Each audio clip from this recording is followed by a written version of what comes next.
Giancarlo Oriolo, on savait que ce déplacement à Virton serait périlleux. C'est quand même toujours le leader au point perdu, ça, il faut quand même le souligner. Et donc la défaite est logique, mais quelque part, vu les deux occasions qu'on a eues, les deux énormes occasions qu'on a eues dans le temps dernier quart d'heure, ben finalement on aurait pu espérer mieux. Qu'est-ce que vous en pensez? Oui, peut-être, mais bon, si vous regardez aussi les occasions ratées aussi, je ne vais pas dire ratées, mais surtout les balles que notre gardien a pris, je pense qu'aussi il pouvait mener peut-être 3-0, 4-0. Mais c'est vrai qu'on a à la fin du match deux occasions où on pouvait revenir à la marque, mais malheureusement on ne l'a pas fait.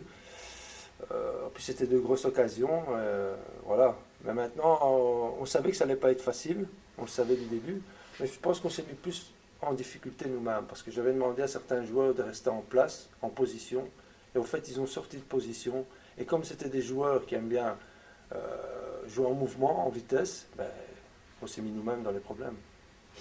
Ok, alors, bon, la situation n'est tout de même pas très claire. Mais bon, les rumeurs disent qu'un nouveau T1 va débarquer dans les prochains jours, ou voire même dans les prochaines heures à l'Union. Vous, quelle est votre position? Vous avez accepté l'intérim? Oui, oui, mais moi je le dis, voilà, on savait que c'était pour une semaine ou deux. Maintenant, bon, la deuxième semaine est passée. Moi, ce que je dis, je l'ai dit à la direction. Maintenant, il faut quelqu'un cette semaine déjà, parce qu'il faut mettre quelque chose en place, il faut mettre un staff en place.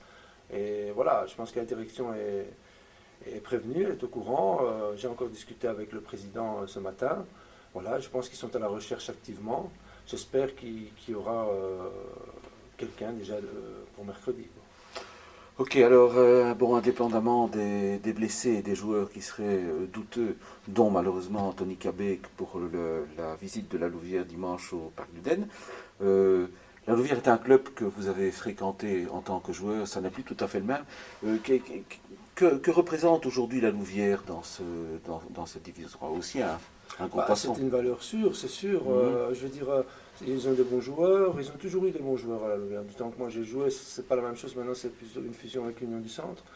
Mais ils ont de très bons joueurs, des joueurs très techniques.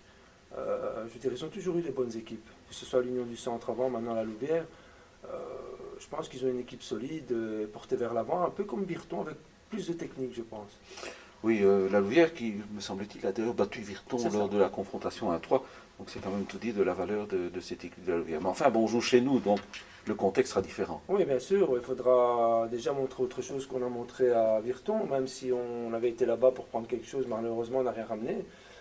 Mais voilà, chez nous on va jouer l'attaque. Je pense qu'il faudra peut-être, on verra bien. Maintenant, si c'est moi encore cette semaine, si maintenant le nouvel entraîneur va changer de tactique, ben, je pense qu'il faudra peut-être opter pour avec deux attaquants et essayer de tenter quelque chose chez nous. Ok, et si j'en suis ce que vous avez raconté, par rapport au match de Virton, un peu plus de discipline dans l'équipe. Exactement.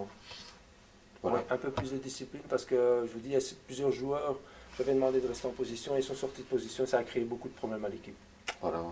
Des joueurs avertis en valent deux. Oui, je vais les avertir ce soir aussi. Merci Merci Giancarlo. Dominique.